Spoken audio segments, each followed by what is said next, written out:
Part 16. Nakita niyang sinulyapan lamang ni Lucas ang cellphone nito, ngunit tiyak niyang nabasa na nito ang mga text message na nanggaling kay Trisha, at pagkatapos ay nakita niya ring pinatay lamang niyo ang cellphone nang hindi man lang nagre-reply sa text nito. Dahil rito ay kaagad niya itong tinanong, "May problema ba? Narinig ko kaninang nagriring ang cellphone mo pero nasa loob pa kasi ako ng banyo kanina." Patay mali siya niyang tanong rito.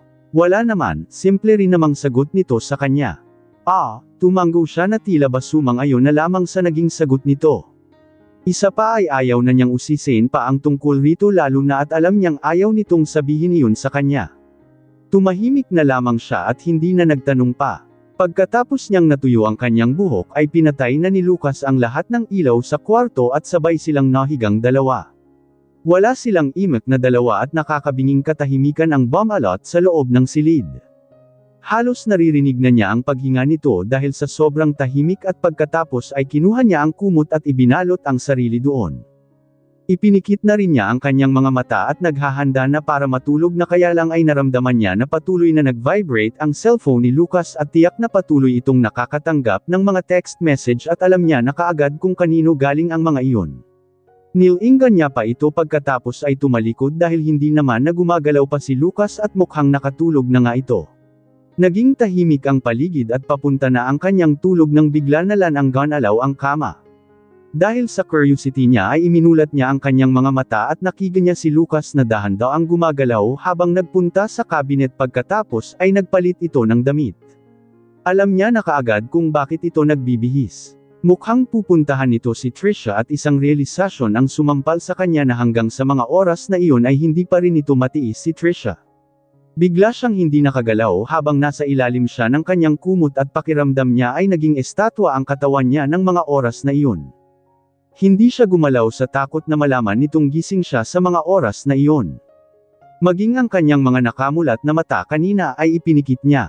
Ilang minuto pa ang lumipas at nasisiguro niyang nakabihis na ito ng tuluyan, at sa sumunod na sandali ay ang pagsara na ng pinto ang narinig niya, tanda na umalis na ito. Sa kabila ng lahat ay umalis pa rin ito at pinuntahan si Trisha. Umalis ito na wala man lang sinabi sa kanya at talagang hinintay pa nito na makatulog siya bago umalis at ni hindi man lang nagpaalam. Akala siguro nito ay tulog na siya at hindi na niya alam na umalis ito sa tabi niya, pero sobrang mali ito dahil ng mga oras na iyon ay mulat na mulat ang kanyang mga mata. Lucas, bulong niya ng pangalan nito sa ilalim ng kumot na punong-puno ng sakit, at pagkatapos ay bigla na lamang niyang narinig ang malakas na kulog sa labas at tila ba uulan. Napaupo siya sa kama at sumandal sa headboard ng kama at niyakap ang nayang sarili. Iginala niya ang kanyang paningin sa madilim na silid at halos wala siyang makita kundi tanging ang bintana na nagliliwanag dahil sa kidlat, at wala siyang ibang naririnig kundi ang malakas na kulog at tila ba uulan ng napakalakas. Nang tuluyang makarating si Lucas sa ospital kung nasaan si Trisha ay laag uumpisa ng bunuhos ang ulan. Sa likod na dumaan si Lucas dahil doon naman ang malapit na pasukan na katabi lamang ng parking lot. Pagkapasok niya sa loob ay kaagad niyang hinanap si Trisha doon, ngunit hindi niya ito nakita, kaya sa information desk na lamang siya nagtanong, nagbabaka sakali na alam ng mga ito ang isasagot sa kanya. Ilang sandali pa nga ay sinabi sa kanya na baka nakaalis na ito, ngunit nagdalawang isip niya na paniwalaan ang sinabi sa kanya ng isang nurse, at pagkatapos ay nagmadaling lumabas sa entrance ng ospital habang hawak-hawak niya ang kanyang payong. Pagkalabas niya ay malakas pa rin ang buhos ng ulan hanggang sa mga oras na iyon. Iginala niya ang kanyang paningin sa labas at nakita niya na sa gitna ng ulan ay may isang taong nakatalikod habang nakaupo sa wheelchair, at alam na niya kaagad kung sino yun. Walang iba kundi si Trisha. Dali-dali niyang binuksan ang kanyang dalang payong at pagkatapos ay mabilis na tumakbo palapit rito. Dahil nga sa ilaw ng poste na nakatapat rito ay nakita niya noong makalapit siya rito na sobrang basang-basa na ang buong katawan nito at ang kamay nito ay halos namamaga na ng mga oras na iyon. Mukha itong basang sisiw sa gitna ng ulan. Sa totoo lang ay galit siya rito kanina bago siya umalis, ngunit ng lahat ng iyon ay nawala at napalitan ng pag-aalala, lalo nang makita niya ang itsura nito ng mga oras na iyon. Habang hawak niya ang payong sa isa niya kamay, ang isa naman ay hinawakan ang kamay nito at sinabing, "Halika na sa loob, ang lakas ng ulan rito." Nakapikit ito habang nakaupo sa wheelchair nito at nang marinig nito ang kanyang tinig ay kaagad itong nagmulat ng mga mata at nang makita siya nito sa harap nito ay isang ngiti ang sumilay sa mga labi nito. Lucas, alam kong pupuntahan mo talaga ako at hindi talaga ako kayang tiisin, nasisiyahang bulong nito sa kanya. Hindi mo pa rin ako kayang tiisin hindi ba? Tanong nito at pagkatapos ay nag-umpisang umiyak sa harapan niya. Hindi na lamang siya sumagot rito at pagkatapos ay tahimik na iniikot ang wheelchair nito at itinulak papasok ng ospital. Pagkatapos niyang pumasok sa entrance ng ospital ay kaagad siyang sinalubong ng ilang nurse at pagkatapos ay nakiusap siya sa mga ito na kung pwede ay paliguan nila si Trisha dahil basang-baaya nga ito ng ulan at kaagad namang pumayag ang mga ito sa kanya.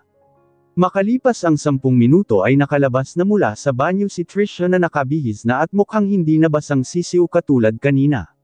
Sa mga oras naman na iyon ay may natawag na siyang doktor na titingin sa sugat nito sa kamay dahil habang naliligo ito kanina ay naghanap na talaga siya ng susuri sa kamay nito.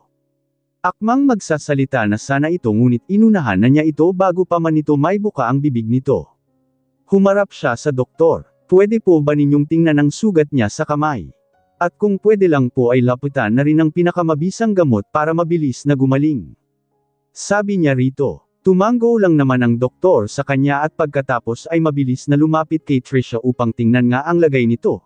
Samantalang siya ay tahimik lamang na nakamasid habang nakatayo sa tabi ni Trisha. Nang makita niya ang sugat nito sa palso ay bigla siyang napakuyom ng kamay dahil mas mukhang lumala lamang ito at halos parang hindi yata nililinis man lang ang sugat. Ang kanyang mga kilay ay kaagad na nag-isang linya habang nakatitig rito. Nilinis ng doktor ang sugat nito at nilagyan ng takip maging ng gamot. Lumabas muna siya sandali ng silid habang nililinis ang sugat nito at pumasok lamang siya nang tapos nang gamutin ang sugat nito. Pagkapasok niya ay kaagad niyang nakita si Trisha na tahimik na nakaupo sa kama. Nang pumasok siya ay nagangat din ito ng mata kung saan ay nagsalubong ang kanilang paningin. Tinitigan niya ito ng malamig at walang anumang sinabi. Nanatili siyang nakatayo ilang metro mula rito. Nakita niyang napalunok ito pagkatapos ay tuluyan nang nagsalita. Lucas, huwag mo akong titigan ng ganyan please, natatakot ako sabi nito sa kanya. Alam mo ba kung gaano kadelikado ang sugat mo Trisha? Pagkatapos ay pinabayaan mo lang at hindi mo ipinagamot, ni hindi mo man lang nilinis. Galit na sabi niya rito ngunit nananatili pa rin siyang kalmado hanggang sa mga oras na iyon. Alam mo ba kapag hindi iyang naagapan pwede mong alam ko? Putol nito sa kanyang sinasabi. Bakas sa mukha nito ang pagkabalisa. Wala ka namang pakialam na sakin kahit na ano na ang mangyari sa akin hindi ba? Kaya bakit pa ako mag-aalala sa sarili ko? Sabi nito na mukhang iiyak na. Napabuntong hininga na lamang siya nang wala sa oras. Pero dapat mong malaman na hindi mo dapat saktan ang sarili mo para lang puntahan kita, dahil hindi ito tama. Sabi niya, alam ko na nasaktan ko ang sarili ko. Pero kung hindi ko gagawin ito, pupuntahan mo pa ba ako Lucas? Makikipagkita ka pa ba sa akin? Tanong nito sa kanya ay hindi siya nakasagot sa tanong nito. Muli siyang napabuntong hininga at lumapit rito pagkatapos ay naupo sa tabi nito mismo. Pagkaupo niya ay kaagad nitong inabot ang mga kamay niya. Lucas, alam kong mali ang ginawa ko, mali ang ginamit kong way para puntahan mo lang ako pero kasi, miss na kita. Bulong nito sa kanya, hindi ako makatulog sa gabi. Nakadilat o nakapikit man ang mga mata ko ay ikaw pa rin lagi ang nasa isip ko, dagdag nito at pagkatapos ay napatitig siya sa mga mata nito.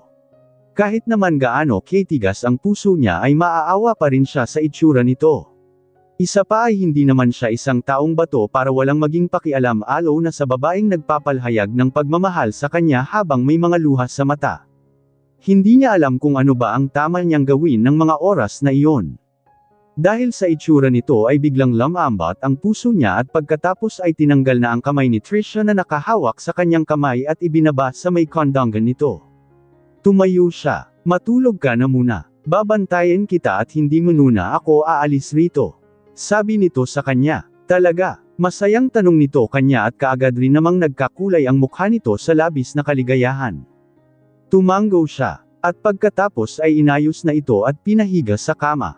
Samantalang siya ay nanatili lamang nakaupo sa may tabi ng ulo nito.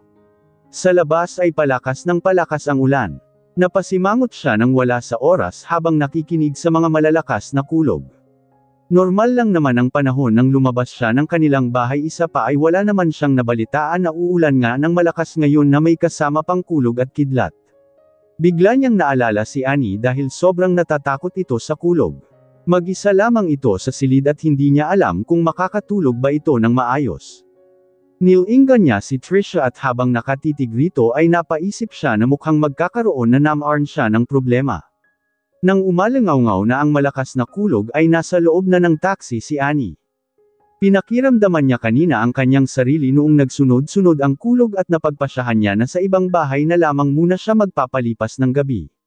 Doon na lamang muna siya kay Olivia ngayong gabi dahil tiyak na kapag nanatili siya doon sa silid na ng isa ay baka kung ano lang ang mangyari sa kanya dahil sa sobrang takot niya. Dahil sa sobrang pagmamadali niya ay tanging ang ilang papel na pera lamang ang nadala niya at maging ang kanyang cellphone ay nakalimutan niya palang kuhanin. Palakas ng palakas ang ulan sa labas at bigla niyang naalala na maging ang magdala ng payong ay hindi niya nagawang naalala dahil basta na lamang siyang lumabas ng bahay. Isa pa ay hindi pa naman umuulan nang makapagdesisyon siyang umalis ng bahay nila. Dahil sa lakas ng ulan ay halos malamlam ang mga ilaw sa kalye at ang mga sasakyan sa kalsada ay kakaunti lamang at halos wala na ring makita masyado sa daan dahil sa lakas nga talaga ng buhos ng ulan. Napayakap siya sa kanyang sarili habang nakaupo sa likod ng taxi magdya. Doon lang siya nakaramdam ng takot ng mga oras na iyon. Bigla na lang kasi niyang naalala ang napanood niya sa balita hinggil sa isang taxi driver na nirape ang kanyang pasahero. Habang iniisip iyon ay mas lalo pa siyang natakot para sa kanyang sarili.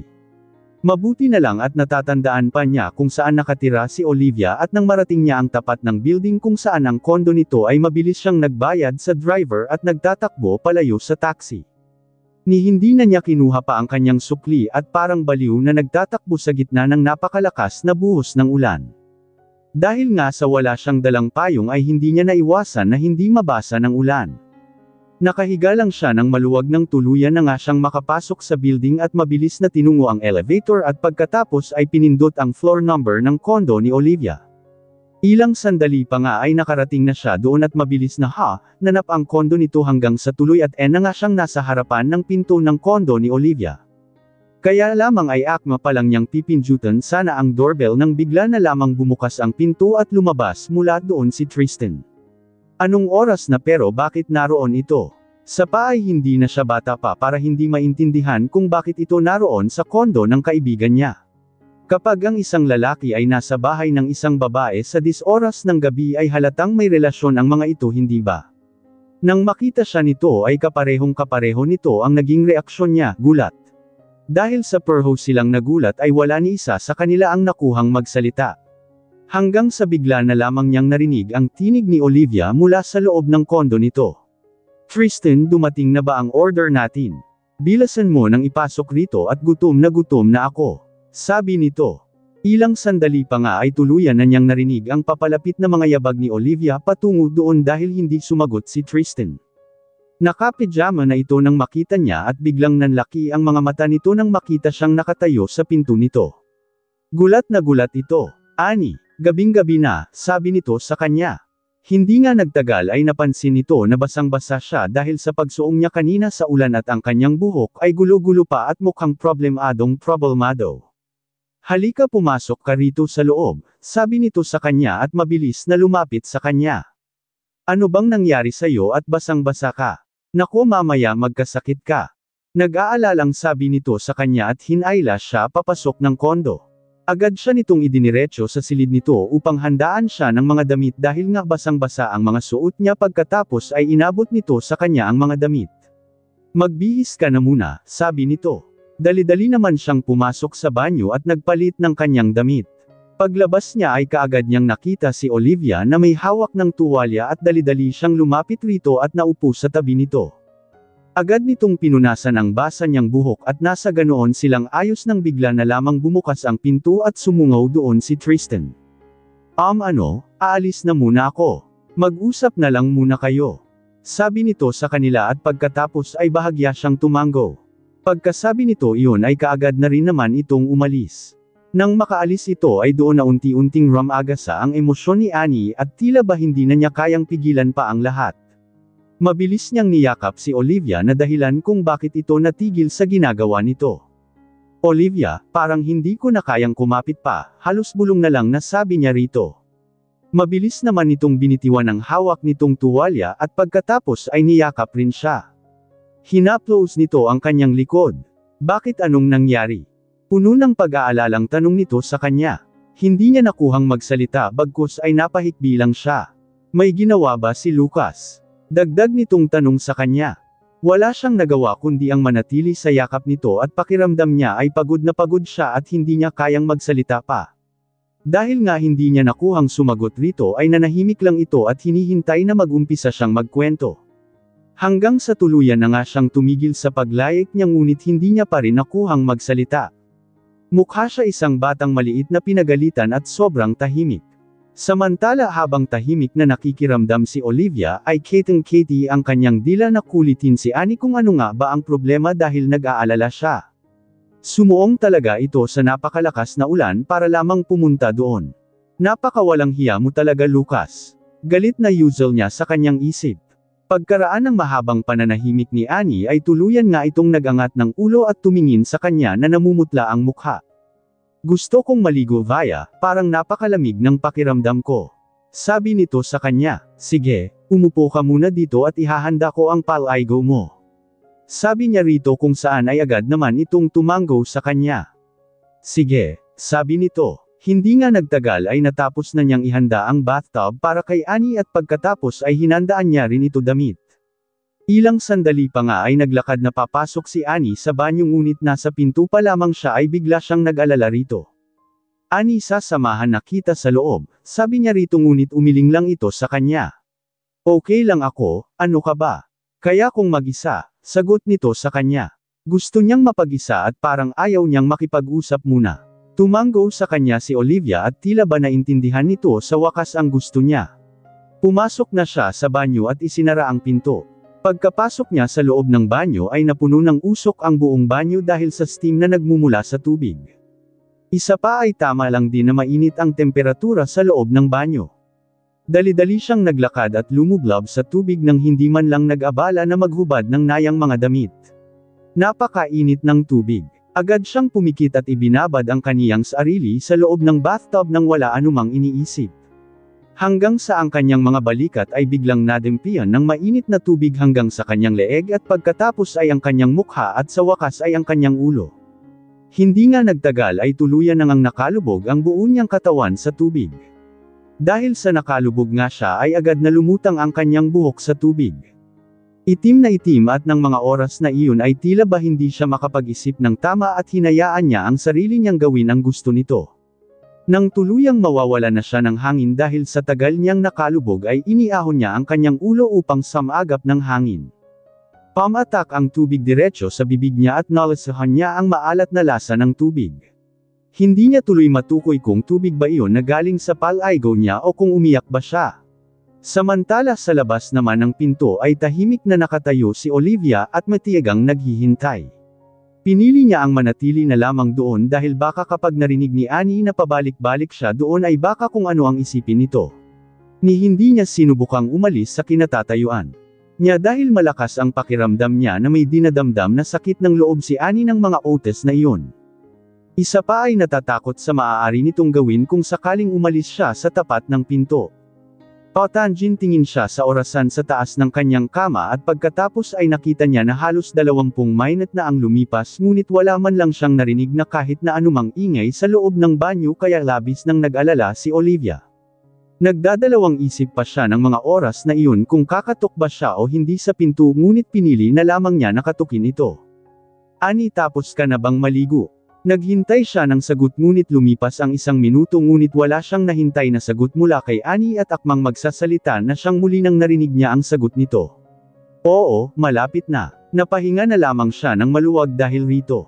Lumipas pa ang ilang minuto bago tuluyang binuksan ni Annie ang pinto at tuluyan na itong nakabihis. Nang makita niya ito ay mas gumaan pa lalo ang pakiramdam niya. Nang sulyapan ni Olivia si Annie ay kaagad niyang nakita ang pamumula ng mukha nito kaya dali-dali niyang sinalat ang mukha nito at nag-aalalang nagtanong rito. Bakit namumula ang mukha mo? Nilalagnat ka ba? Sunod-sunod na tanong niya rito. Hindi no, wala ito. Baka kasi matagal lang akong naligo at isa pa ay napainit sa loob ng banyo.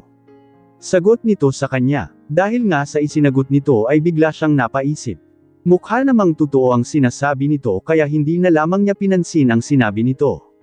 Pagkatapos ng maligo ni Annie ay pinatuyo lamang niya ang kanyang buhok at pagkatapos ay nahiga na rin sa kama.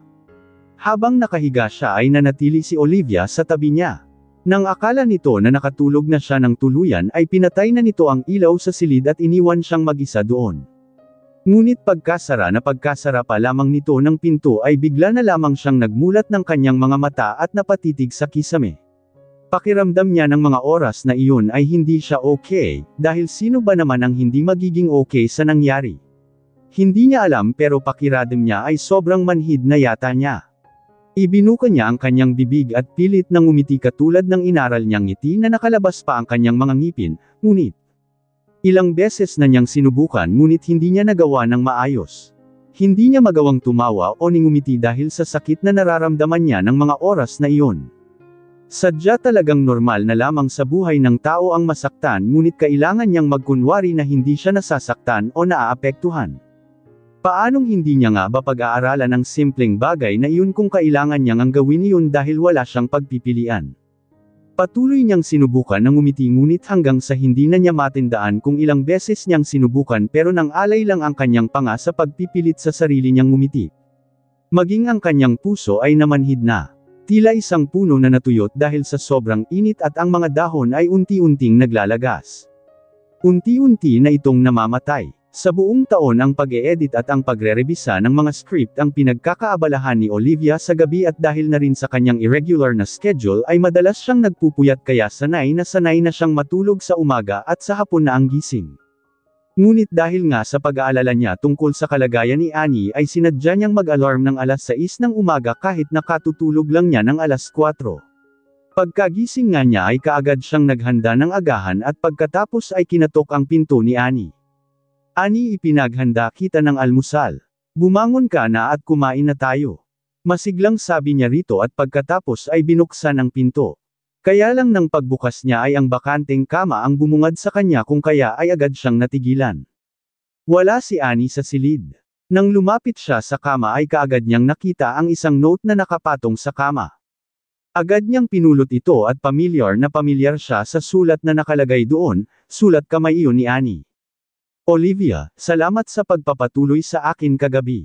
Mas bumuti na ang pakiramdam ko ngayon at alam kong sobrang busy ka kaya hindi na kita inistorbo pa. Huwag ka nang mag-alala sa akin, palagi kong linggatan ang sarili ko. Ani matapos basahin ni Olivia ang sulat nito ay agad niyang dinampot ang kanyang cellphone upang tawagan kaagad ito, pero nakailang tawag na siya ngunit hindi nito sinasagot ang tawag niya. Ang plano ni Annie pagkaalis niya sa kondo ni Olivia ay uuwi na siya at maghahanda na para sa magaganap niyang interview sa isang linggo sa paborito niyang ospital.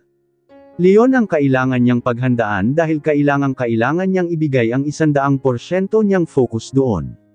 Bukod pa doon ang ospital na iyon ay iyon din ang ospital kung saan matagal na nagtrabaho ang kanyang ina kaya malapit iyon sa puso niya. Kaya nga lang ay part-time nurse lang ang kanyang nanay noong nisimula itong pumasok doon kaya maliit lang ang sahod at syempre ay iba ang treatment para sa mga iba. Noong bata pa siya ay natatatandaan niya na madalas sabihin ng nanay niya na kung gusto niyang mag-aral ng medisina ay kailangan niyang mag-aral ng mabuti. Pagdating ng araw kapag pumasok ka na sa ospital kung saan ako nagtatrabaho ay makikita mo kung paano gumamot ng mga pasyente ang mga doktor, kung paano sila iligtas ng buhay. Noong sinabi niya na gusto niya ring gayahin ito ay talaga namang humanga ito sa kanya at walang ibang pinangarap ang kanyang ina kundi ang makatapos siya sa kanyang pag-aaral. Dagdag pa nitong sabi noon sa kanya ay wala daw siyang ibang hinihiling kundi ang makapagtapos siya at maging isang ganap na doktor at makapasok sa ospital kung saan nga ito nagtrabaho. Sinabi rin nito sa kanya na kapag naging ganun ang trabaho niya ay hindi na niya kailanman pa kailangang isipin ang mga gagastusin niya sa araw-araw at maging ang mga gusto niyang bilhin ay mabibili niya. Kung para sa kanyang ina ay wala siyang alam na gawin kundi ang gawin ang lahat para maabot ang bagay na iyon. Ngunit habang pauwi ay bigla na lamang siyang nakaramdam ng sobrang pagkahilo. Kagabi ay medyo nahihilo na siya dahil nga sa pagkaulan niya yata kagabi.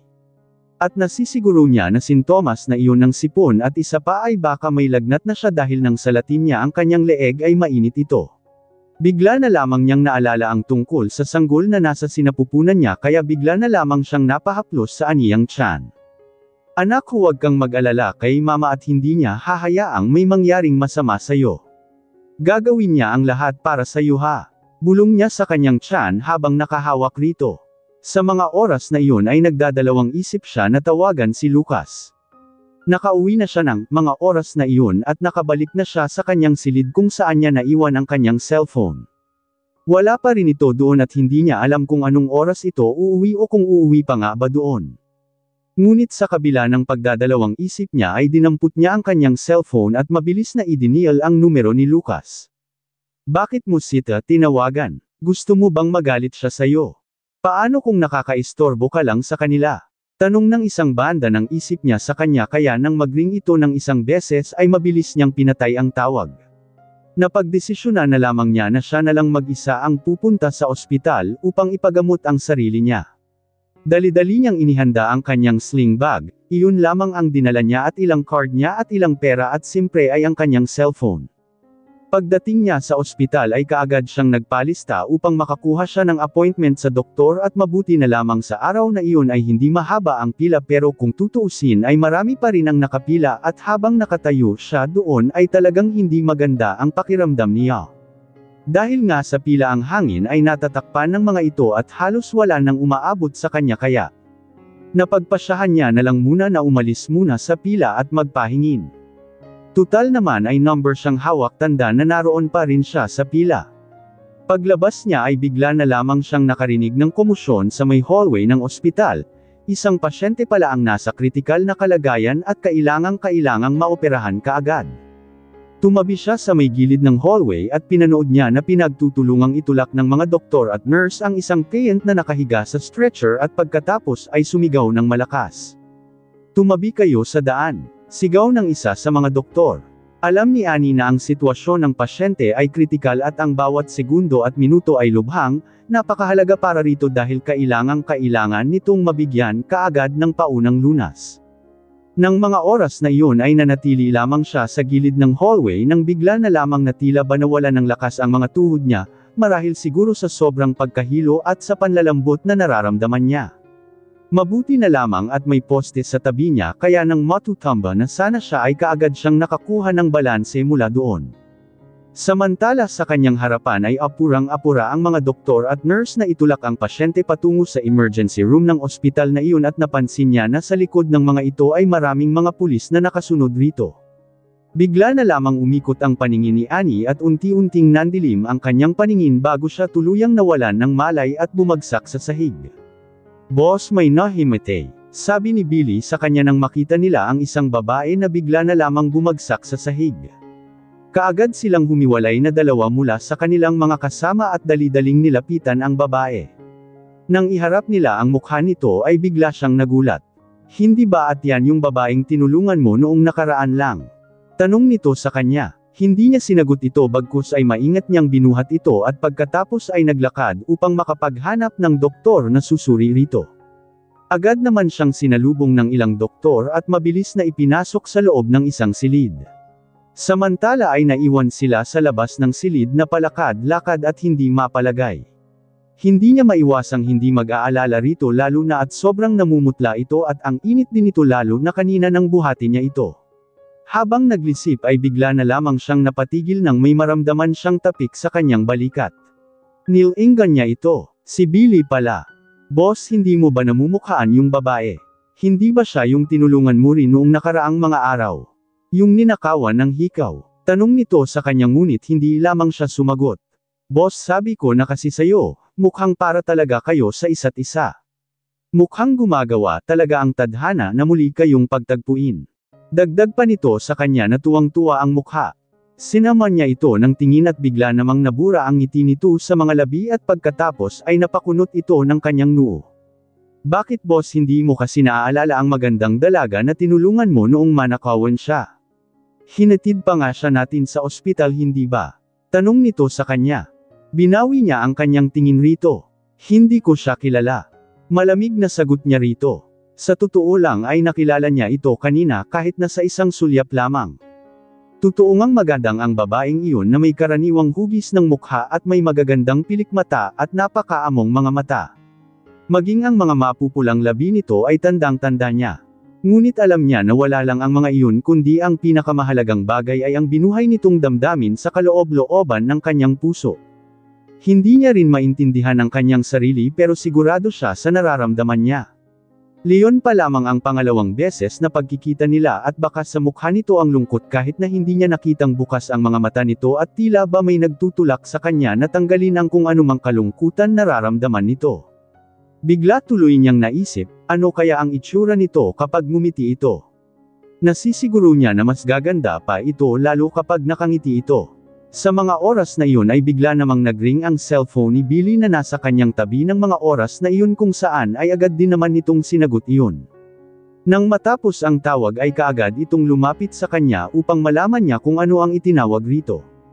Boss, natanggal na raw ang bala at nasa stable na daw ang kalagayan niya ngayon. Sa wakas ay naging successful ang naging operasyon niya. Dapat ay magpasalamat siya para sa pangalawang buhay niya. Masayang balita nito sa kanya. Umakyat ka na muna at bantayan mo siya doon at tawagan mo ako agad kapag nagising siya. Sabi niya rito. Ngunit sa halip na sumagot ay bigla itong napatitig sa nakasarang pinto ng silid bago siya muling nilingan nito. Pero paano ang dalaga? Huwag mo na siyang alalahanin pa. Dito na muna ako hanggang sa lumabas na ang doktor at susunod din ako sayo kaagad doon, mabilis niyang sagot rito. Sige boss, kung iyon ang sabi ninyo. Kayo na lang muna ang bahala rito, sagot naman nito na ikinatango niya lang. Bago tuluyan itong tumalikod ay bigla na lamang nitong sinabi sa kanya na, boss huwag mong kalimutang kuhanin ang number niya ha. Kailangan mong mag-first move, sabi nito sa kanya. Lingid sa kaalaman nito ay friends na sila sa FB noong una pa lamang silang magkita. Siyempre ay wala rin naman siyang balak sabihin rito ang tungkol doon. Matapos niyang maghintay ng 10 pang minuto ay agad na bumukas ang pinto at pagkatapos ay lumabas ang doktor. Agad siyang lumapit rito upang magtanong. Kamusta siya dok?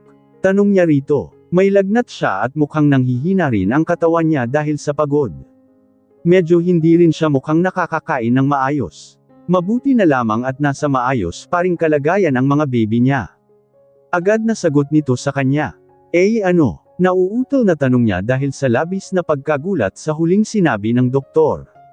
Hindi niya inaasahan ang mga sinabi nito kaya sobra talaga siyang natigilan. Inabot ng halos ilang minuto bago siya tuluyang nakabawi mula sa kanyang pagkagulat. Isa siyang matapang na pulis at sa pambihirang pagkakataon ay nautol siya sa harap ng doktor. Samantala ay nagulat naman ang doktor habang nakatitig sa lalaking nasa harapan niya. Tandang-tanda kasi niya ang sinabi noon sa kanya ng pasyente tungkol sa asawa niya at sa ipinagbubuntis niya, ngunit dahil nga sa hindi na rin niya naitandaan ang mukha ng tunay na asawa ni Annie ay napagkamalan nitong ang asawa ni Annie ay si Greg dahil ito ang kasama nito. Ano? Hindi ka makasagot kasi gulat na gulat ka. Masyado mong pinapabayaan ang asawa mo. Dapat mo siyang alagaan dahil kambal ang magiging anak ninyong dalawa. Sabi nito, huwag mong sabihin na wala ka pa ring napapansin hanggang sa mga oras na ito mister. Paano kanya naging asawa in the first place? Tanong ng doktor sa kanya na may halong panunuya ang tinig. Habang nagsasalita ang doktor ay hindi niya maiwasang hindi mapakuyom ng kanyang mga kamay dahil sa labis na galit. Samantala nang makita ng doktor ang nalilitong mukha pa rin ng lalaking nasa harapan niya ay mas lalo siyang nakaramdam ng galit rito. Naalala niya ang ilang beses na pagpunta ng ospital ng babaeng pasyente at mas lalo lamang siyang nagalit. Alam mo ba na 2 buwan na siyang buntis? Ilang beses na ba siyang naospital? Kung patuloy pa na, ganito ay mukhang hindi niya kakayanin at baka malaglag ang bata ng tuluyan sa kanyang sinapupunan, sabi niya rito. Dok, hindi ako ibinuka ni Greg ang kanyang bibig upang sabihin sana rito na nagkakamali ito at hindi siya ang asawa ng babae ngunit hindi siya bigyan ng chance na magpaliwanag ng doktor. Ibinigay sa kanya ang isang maliit na papel at inis na sinabi nito sa kanya, Pumunta ka sa cashier at bayaran mo ito, abot nito sa kanya ng papel. Doc, hindi ako. Ibinuka ni Greg ang kanyang bibig upang sabihin sana rito na nagkakamali ito at hindi siya ang asawa ng babae, ngunit hindi siya bigyan ng chance na magpaliwanag ng doktor.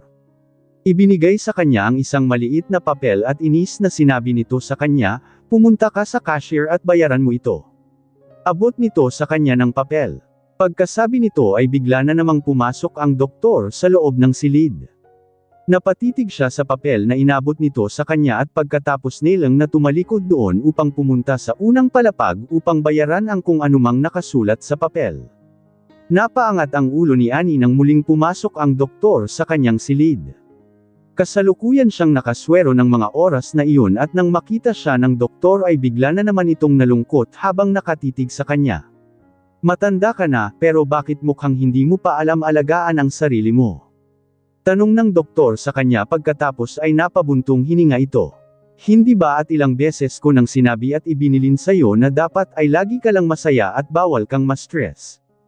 Alam mo naman nakakasama iyon sa'yo at, mas lalo na sa mga magiging anak mo. Sermon nito sa kanya. Hindi ko alam kung naiintindihan mo ba talaga ang lahat ng sinasabi ko sa'yo. Dagdag pa nito sa kanya. Alam ni Annie na mali talaga siya at alam niyang may pagkukulang talaga siya sa sarili niya kaya wala siyang nagawa kundi ang iyuko ang kanyang ulo. Tuldok. Wala siyang lakas ng loob na salubungin ang mga mata nito. Hinintay niya pa ang mga susunod pang sasabihin nito. Samantala nang makita naman ng doktor na nagyuko siya ng ulo ay bigla itong napaisip na tama na ang panenermo niya rito. O siya, tama na nga iyon. Wala akong ibang gusto kundi ang maging maayos ka at ang magiging mga anak mo hanggang sa tuluyan ka ng mga anak. Sabi nito sa kanya. Sa puntong iyon ay bigla niyang naalala ang tungkol sa asawa nito. Siya nga pala, nakita ko ang asawa mo sa labas at hindi ko na napigilan pa na sabihin sa kanya ang tungkol sa pagbubuntis mo dahil sa inis ko. Pasensya ka na, sabi nito sa kanya. Biglang napaangat ng ulo si Annie bigla nang marinig niya ang sinabi nito. Sinabi mo na sa kanya, Doc. Biglang nanikip ang dibdib na tanong ni Annie rito. Oo, sinabi ko sa kanya. Nanigas siya bigla sa kinahihigaan niya. Alam na ni Lucas na buntis siya. Pero paano itong napunta dito? Sinundan kaya siya nito? Ano kaya ang reaksyon nito nang malaman nitong buntis siya? Masaya ba ito? Tatanggapin kaya nito ang magiging mga anak nila dahil kambal pala ang dinadala niya? Nang mga oras na iyon ay natataranta na siya at sobrang siyang kinakabahan. Nagsusulat ang doktor sa harap niya nang bigla na naman itong nagsalita. Guwapo ang asawa mo at ibang-iba ang suot niya ngayon kaysa noong una ko siyang makita. Ngayon ay nakasuot siya ng uniforme ng pulis, bigla itong tumigil at nilingan siya. Bakit naman napakapabayan niya pa rin sa kabila ng pagiging pulis niya at ni hindi ka man lang niya maalagaan ng tama, sabi nito. Hindi siya nakasagot rito, pero nakasuot ng uniforme ng pulis. Nalilito tuloy siya sa sinabi nito. Bakit naman nakasuot ng uniforme ng pulis si Lucas? Anong sabi ninyo, Doc, naka-uniforme ng pulis? Paninigurong tanong ni Annie sa doktor. Tumango ang doktor sa kanya. Oo, nagsalubong ang kanyang mga kilay dahil sa naging sagot nito. Pwede niyo po ba akong tulungan para makausap siya? Sabi ni Annie sa doktor. Well, inutusan ko siyang bumaba at bayaran ang bill. Paniguradong pabalik na iyon. Maghintay ka lang, ngiting tugon sa kanya ng doktor. Walang nagawa si Annie kundi ang mapatango na lamang at pagkatapos ay tuluyan na ngang nagpaalam sa kanya ang doktor. Tahimik siyang nahiga sa kanyang kama hanggang sa pagkalipas lamang ng ilang minuto ay tuluyan na ngang may kumatok sa pinto. Pasok, sabi niya. Nakatitig siya sa pinto at hinihintay kung sino ang papasok, hanggang sa tuluyan na ngang bumukas ito at pumasok ang lalaking naka-uniforme ng pulis katulad nga ng sabi ng doktor at nang makita niya nga ang mukha nito ay bigla na lamang siyang nakahinga ng maluwag. Nagkamali ang doktor. Dali-dali itong naglakad palapit sa kanya. Kamusta na ang pakiramdam mo? Tanong nito sa kanya nang tuluyan na itong makalapit sa kanya. Wala ka namang dapat ipag-alala, isa pa ay okay na. Ako, salamat. Sinabi sa akin ng doktor na ikaw ang nagbayad ng pagpapagamot ko at babayaran na lang kita gamit ang e-wallet. Ita-transfer ko na lang sa'yo ang pera, sabi niya rito at pagkatapos ay dinampot niya ang kanyang cellphone sa tabi ng kama. Binuksan niya ito at hinanap ang FB upang i-search ang pangalan nito doon. Inabot niya rito ang kanyang cellphone ngunit halos mang-awit na ang kanyang kamay sa pag-aabot rito ay nanatili lamang itong tuwid na nakatayo sa kanyang harapan kaya bigla na lamang napakunot ang kanyang noo. Kailangan kong malaman ang account mo at doon ko na lang ipapasa ang bayad. Sabi niya rito habang nakatitig ito sa kanya. Ang pangalan ko ay Greg Marasigan. Sabi nito sa kanya. Sa mga oras na iyon ay nakuha ng nagsalita ng nakaawang na mga labi ni Greg dahil halos hindi siya makapagsalita sa harapan ng babaeng ito. Greg Marasigan. Tanong ni Annie sa kanyang isip. Bakit parang pamilyar sa kanya ang pangalang binanggit nito? Saan na nga niya ba niya ito nakilala? Tinitigan niya ang mukha nito saglit at pagkatapos ay napatampol na lamang sa kanyang noo nang maalala kung sino ang lalaking nasa harapan niya ng mga oras na iyon. Ay ikaw, naaalala ko na, sabi niya. Agad niyang binuksan ang kanyang e-wallet at doon niya muling sinend rito ang nagastos niya sa ospital. Siya pala ang lalaking tinutukoy ng doktor. Ang lalaking nasa harapan niya ay ang tumulong sa kanyang noong manakawan siya ng hikaw sa bus stop. Akala niya ay hindi na muli niyang makikita ito ngunit sa hindi inaasahang pagkakataon ay muling nag-cruise ang landas nilang dalawa. Katulad noong unang beses silang magkita ay muli na naman siyang tinulungan nito ngayon. Hindi ko inaasahang dito pa talaga tayo magkikita ulit. Sabi niya at pagkatapos ay bahagyang nginitian ito. Siya nga pala, ako nga pala si Annie. Pagpapakilala niya rito dahil noong huli niyang makita ito ay hindi man lang niya nagawang magpakilala. Nang eksaktong matapos siyang magsalita ay agad na nagring ang cellphone nito at hindi na nagawang sumagot sa kanya. Agad nitong dinukot ang cellphone sa bulsa at mabilis na sinagot ito. Napasulyap si Greg sa kanyang cellphone bago niya sagutin ang tawag. Si Billy ang tumatawag sa kanya ng mga oras na iyon. Boss, gising na siya, paglimporma nito sa kanya. Sige, pupunta na ako dyan, agad niyang sagot rito at pagkatapos ay tuluyan ng pinatay ang tawag. Nilingan niya si Annie. Ingatan mo ang sarili mo, aalis na ako at may gagawin pa ako, simpleng abi niya rito. Ah, sige, sagot naman ni Annie rito. Tumango ito sa kanya bago tuluyang tumalikod at fumakbang patungo sa pinto at nang akmang nasa pinto na siya at bubuksan na nito iyon ay nang bigla niyang maalala ang sinabi ng doktor sa kanya kanina. Pasensya na nga pala dahil napagkamalan ka ng doktor na ikaw ang asawa ko. Baka kasi sinermonan ka rin niya, paghingi niya rito ng paumanhin dahil sa nangyari. Dapat lang na humingi ka ng sorry, malamig na sabi nito sa kanya at pagkatapos ay tuluyan ng lumabas ng pinto nang hindi man lang lumilingon sa kanya. Napakibit balikat na lamang siya dahil rito. Dahil na rin siguro sa swero na nakakabit sa kamay niya ay bigla na lamang siyang nakaramdam ng pagkaantok. Kaya ipinikit niya ang kanyang mga mata pagkatapos ay napahikab. Nang magising si Annie ay palubog na ang araw, halos umaga pa lang nang matulog siya at ngayon ay hapon na. Ibig lamang sabihin ay maghapon siyang natulog. Bumangon siya mula sa kanyang kama at hinayla ang stand ng swero niya palapit sa bintana at tumano doon. Dahil sa papalubog na araw ay nagkulay pulang kahel ang kalangitan na napakagandang pagmasdan. Binuksan ni Annie ang bintana at pagkatapos ay agad na sumalubong sa kanya ang panghapong simoy ng hangin kung saan ay napapikit siya nang tumama ito sa kanyang mukha. Ilang minuto muna siyang nanatili dong nakatayo hanggang sa napagpasyahan na niyang bumabasa. Unang palapag ng ospital. Napagpasyahan niya na mga libot-libot muna sa ospital baka sakaling mas gamaan pa ang pakiramdam niya. Napagpasyahan niya na sa parke na lamang muna siya pupunta dahil may parke ang ospital para sa mga pasyente. Masaya siya nang pinagplanuhan niyang pumunta doon ngunit hindi niya inaasahang mawawala ang lahat ng saya niya dahil sa mga taong nakita niya sa may parke. Nakita niya ang mga ito na mistulang nagpapahinga at mukhang nagpapagaling rin si Trisha. Sa ilalim ng papalubog na araw ay nakita niyang tulak-tulak ni Lucas ang wheelchair. Mukhang pinuprotektahan nito si Trisha sa kung anuman. Napakaamo at napaka-perpektong tingnan ng mga ito habang nasisinagan ng papalubog na araw. Napakaganda na tila kinulayan ng silver light dahil sa sinag ng araw. Tila sa tingin niya ay magkamukha ang mga ito at mukha rin silang perpektong mag-asawa na nagmamahalan talaga. Agad niyang naramdaman na bigla na lamang nanikip ang dibdib niya. Malinaw na napakaganda talaga ng paglubog ng araw ngunit ng mga oras na iyon ang dalawa sa kanyang harapan ay tila ba nakakasilaw dahil sa sobrang nagliliwanag ang mga ito. Dahil sa sobrang pagkasilaw niya ay bigla na lamang pamatak ang kanyang mga luha.